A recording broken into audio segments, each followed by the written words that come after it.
Welcome to How You Livin', a transformative podcast featuring best-selling author, inspirational speaker, and minister, Dr. Rick Rigsby. And now, Dr. Rick.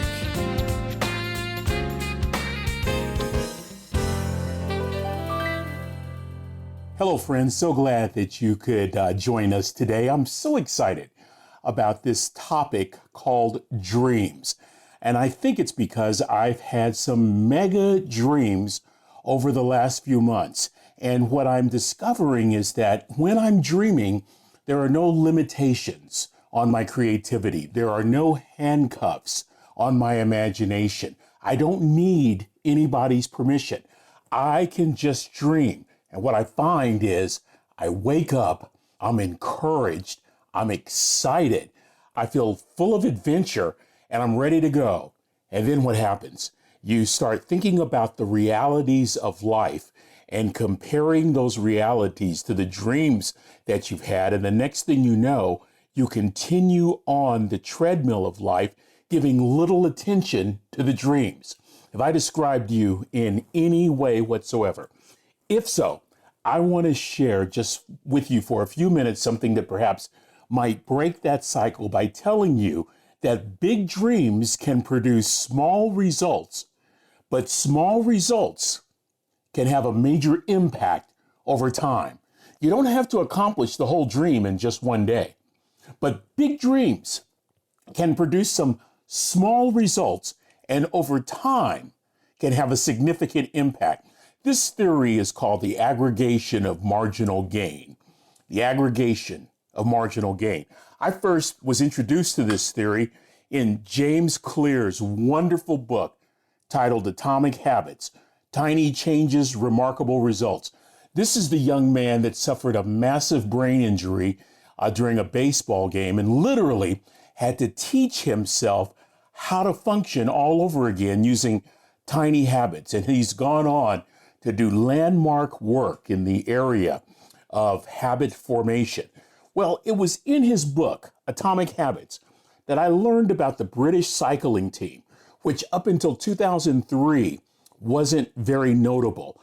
But in 2003, they hired a man by the name of David Brailsford as their performance coach. And his strategy was what he called the aggregation of marginal gain. Basically, you discover tiny margins of improvement in every single aspect of what you do. Now, you're not going to see any grandiose change. You might dream it, and the dream might be big, but it may take a long time before you see any kind of significant change. So this was Dave Brailsford's theory. He would take the British cycling team, and he would break down everything that goes into riding a bike for global competition. And he thought if he could improve each area by 1%, it would produce significant improvement overall. I mean, they did everything. You might want to look this up online. Google Dave Brailsford, Brailsford. They made the seats more comfortable for the bikers. The clothing was designed to maintain ideal muscle temperature. They hired doctors. Are you ready for this one? They hired doctors to teach the riders the best way to wash their hands to reduce infection and colds. They tried to discover the best pillows and the best mattresses on the market that could produce the best results in terms of sleep for their riders. They even painted the inside of the team truck white. Now, why would you do that? If you paint it white, you'll be able to detect dust inside. The accumulation of dust and a finely tuned cycle don't go together. They looked at every single aspect of racing. And what's amazing to me are the results. Brailsford was hired in 2003. 5 years later, by 2008, the British cycling team had dominated the sport. In fact, from 2007 to 2017, British cyclists won 178 world championships. over 60 Olympic and Paralympic gold medals, had recorded 5 Tour de France victories, and was regarded as the most successful cycling run, this 10-year period from '07 to '17, regarded as the most successful cycling run in history. You see, we underestimate the value of daily small improvements. I think that we believe in our outcome-oriented society that massive success must be instant success. So we dream big, and if that dream doesn't come into fruition in a week, we move on to other things. There's this constant battle, friend, in my opinion, that goes on between process and outcome-oriented living. We live in an outcome-oriented society. We want instant gratification. We want instant amusement. We want instant entertainment. We want instant results.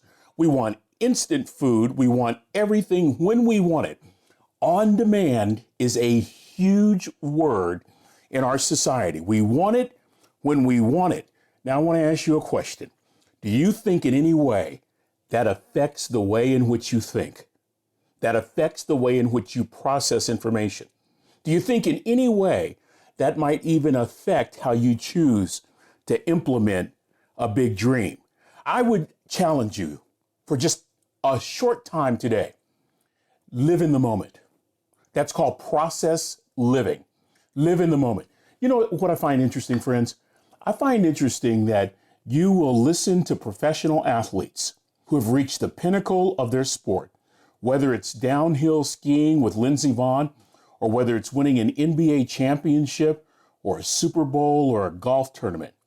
And they don't tend to focus on the trophy. We focus on the trophy. We focus on the title. They're talking about the journey that got them there and when they can start the next journey. That's what I'm talking about. Process-oriented living forces you to stay right there in the moment. Let me tell you a story about a man that I held in high esteem. His name is Bill Walsh. If you don't know that name, Bill Walsh is legendary in American football, leading the San Francisco 49ers on one stretch to 3 Super Bowl victories. And he's credited with being the architect of the West Coast offense. I argue it should be called the Midwest offense, but let me not get ahead of myself. Bill Walsh grows up in the San Francisco Bay Area. He starts his coaching in high school and then colleges, and he eventually gets a shot in the pros with the Oakland Raiders. Now, he's trained with the Raiders in that traditional vertical passing offense. His coach at the time was a man by the name of Al Davis. So you throw the ball the length of the field, that vertical passing offense. That was the way it was.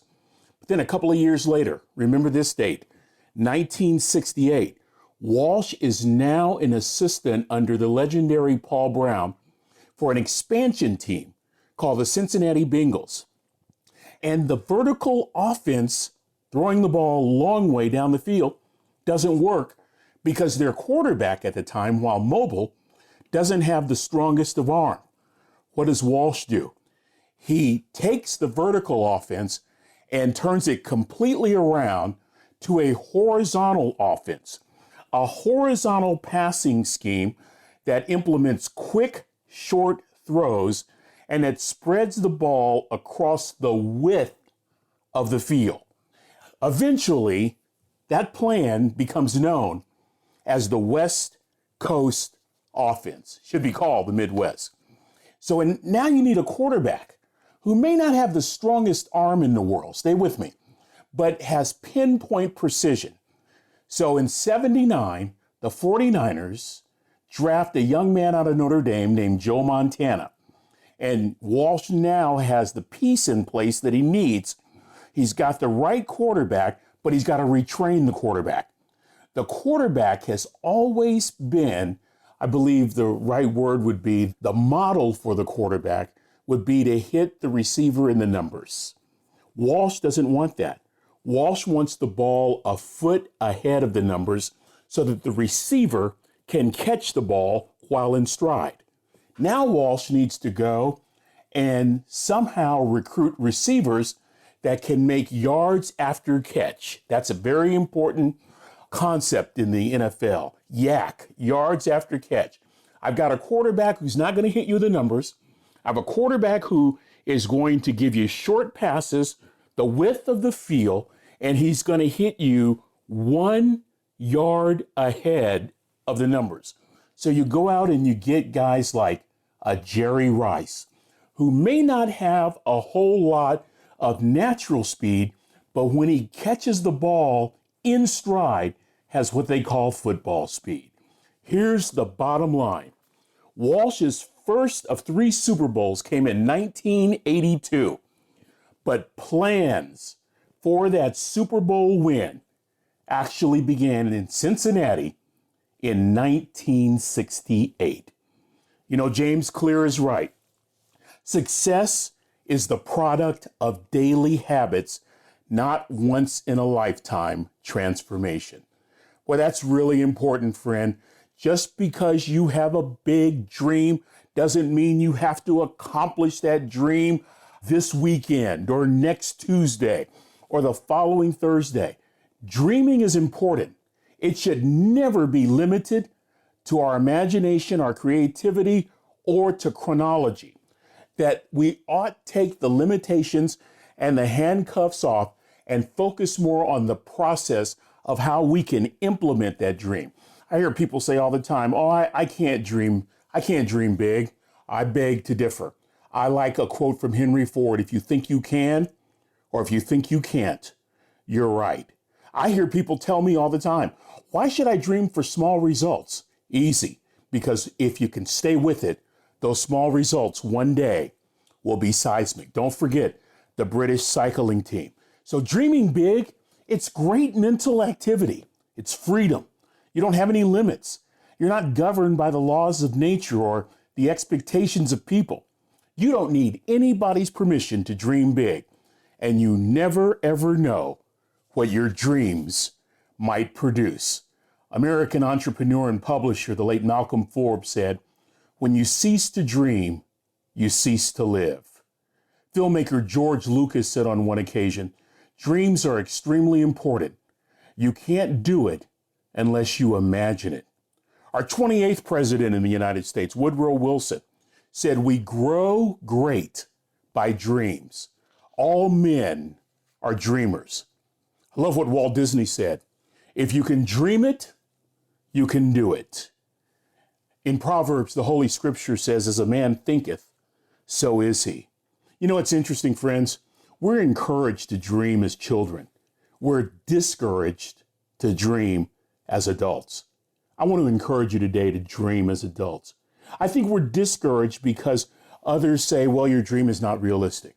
I think we're discouraged because most dreamers are met with initial failure. But listen, failure is a critical component to the success process. You can't be truly successful unless you've had a setback, because it's the setback that forces you to grow, that forces you to stretch, that forces you to improvise, that forces you to be more innovative. Think less about the negative component of failure and view failure as your personal trainer, because you won't make your dream come true without some failures. I mean, come on, friends. If you're a dreamer, you're going to be tested through failure. Think about this. Think about a mother who was told that she was wasting her money on her daughter's acting lessons. What was her daughter's name? Lucille Ball. Come on, somebody. How about this? A TV executive in the 70s told this woman she was, quote, unfit for television. Who was that woman? Oprah Winfrey. How about this? Fired as a newspaper editor because he lacked imagination and didn't have good ideas. The guy could have quit, but Walt Disney did not. How about this? This man took his franchise proposal all over the country, was rejected 1,009 times, but finally Colonel Sanders heard the word yes. My favorite is the single mom on government assistance, turned down by 13 publishers, but it was the daughter of that 13th publisher that resulted in J.K. Rowling bringing Harry Potter to life. Listen to me, friends, as I close. Your perspective is more powerful than your problem. If you think you can, or if you think you can't, you're right. So why not dream miraculously? Why not imagine adventurously? Why not hope courageously? Big dreams produce little things that over time can be seismic. I want you to think about that. Think about those thoughts the next time you have a mega dream and you wake up and you say, oh no, but here's reality. No, you make reality happen. One small step at a time. Oh, friend, I've so enjoyed being with you today. And until we meet again, this is Dr. Rick asking the most important question I can ask. How you living? Are you ready to make an impact in your world right now? Do you want to stop existing and start living your best life right now? Dr. Rick wants to give you the first chapter of his best-selling book, Lessons from a Third Grade Dropout, absolutely free. Just go to www.rickrigsby.com/free gift to get the print or audiobook right now.